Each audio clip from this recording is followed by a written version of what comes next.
Jay, you touched on it at the top of the show, sort of how both teams are handling this. What else do we need to know in this one? But what you're going to know is they're going to put Micah everywhere. It's not just going to be one position, two positions. Wherever they see that there's going to be a weakness, they're going to line him up. And from the people I talked to in Green Bay, they're like, he's been a sponge. Like, there has not been a slow learning curve. He picks it up so quickly, we could throw more and more stuff at him. Like, I know in Fox NFL Sunday, Howie and Stray are really going in depth about what they could do with him, why he's so different. Yeah, Jules, what are you looking for? You know, I really want to see a bounce-back game from the offense of the Packers. Last week, they only had like 138 yards of passing.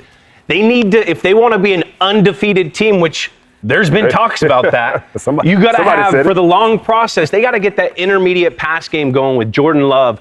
And they really got to get Matthew Golden going. I mean, they spent a first-round draft pick on this guy. The first time in 20 years getting a receiver in the first round.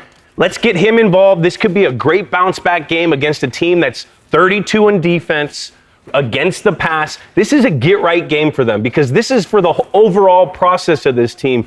Looking forward to playing deep into January. Yeah. That's what you need to do. They got to get Micah Parsons there, and all that is cute. Let's get the offensive pass game going. Well, for me, you talked about going undefeated, and one of the players said, hey, man, we got a team that can go undefeated. I don't mind that so much. You know, this just shows that you have confidence in your team. But what I also think is that having a game going against the Browns where you're going to win that game, right? That's the thought process. And then we're rolling, and then you go in there. And the Browns, looked ahead. Teams got pride in this league. They're not trying. They're trying to win games too. But this could be a reset game because they're going to play against the Cowboys team that we're watching this secondary, right? For the Cowboys, it's not very good. I'm looking for Jordan Love and the boys to come to play today. And it's going to get ugly out there. Packers have won 10 of their last 11 games against the Cowboys, and that includes the playoffs. All right, meanwhile, strange but true, you guys, barring a tie, because stranger things have happened, either the Ravens or the Chiefs will be 1-3 by the end of today. Not exactly how we thought things would go at the beginning of the year. Exactly. So, Charles, what stands out to you in this matchup? Man, this Ravens defense, man. I think Ravens defense, but the team overall, but it's underachieving right now. Okay. When you look at this team, they have 13 former first-round draft picks. That's hard to do on a team, and that's the most in the NFL. This is a team that's made the playoffs the last 3 seasons, 6 out of the last 7, and they can't get off the field on defense. How shocked were you by that last week? Very, very shocking because when you think about the Baltimore Ravens, they're always built the same way, really tough in the middle, tough linebackers that are sideline to sideline, and the secondary players that come up and make tackles as well.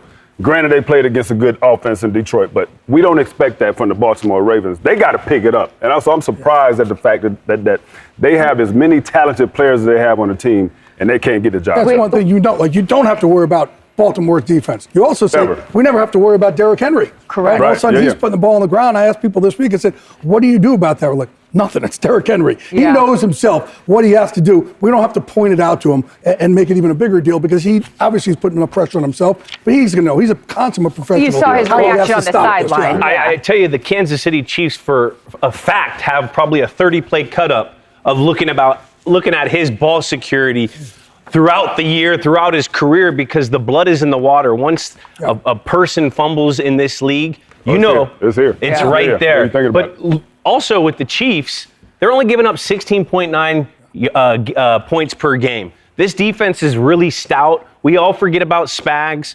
You know, he's a really good defensive coordinator. But I think the Chiefs also have to get that run game going. They keep on talking about Pacheco. Can't be your leading rusher. He cannot be your leading rusher. And they're going to get healthy. They're going to get guys back. They're getting Rashee Rice back in a couple weeks. Worthy's coming back. He's back today. He's back today. Hollywood Brown, he's getting more acclimated. This team is still learning what they are. Okay, we were talking this same thing last year, even though they probably had 2-2 or had more wins. They had more wins at it. But they're still learning what their team is. So I expect them to continue to get better because they got Andy Reid and Patrick Mahomes. That's all that matters. You know, who would ever thought we'd have a segment where we're talking about Ravens defensive struggles and Chiefs offensive struggles? Are you like, what world are we living in? Upside down world. I want to clear something up also, okay? Last week, you know, Travis Kelce, he was saying, well, he went over and he bumped Andy Reid. No, people, it was the other way around. Y'all don't know the other side of Andy Reid. Andy bumped Travis Kelce. Andy has that side of him the rest of the world doesn't know about. Trust me.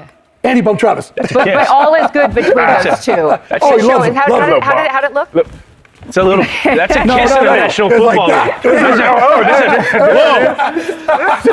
This guy's she's still solid. She's had neck surgery. Well, I know. By the way, Just She's had neck surgery. oh yeah, let's all be careful on that. Hey, we love to get our audience involved. In fact, we love to ask you guys questions, and we got a question over here. Jules, this one's for you, but at _Kendall24, Pats fan here. Diggs is overdue. Is this his week? I don't know if it's this week, but I've had this ACL injury before, and it takes that loadage on the knee, more time on task to get that endurance strength, which I think he's coming to that stage. So Okay. I think he's going to start getting better and better each week. Loadage. Yeah, Loadage. Loadage? Loadage. Is that an official Scrabble word? No, loadage is like, that's We're gonna leave it's a that right here. $4 word. Hey, we know what you mean. We know what you mean.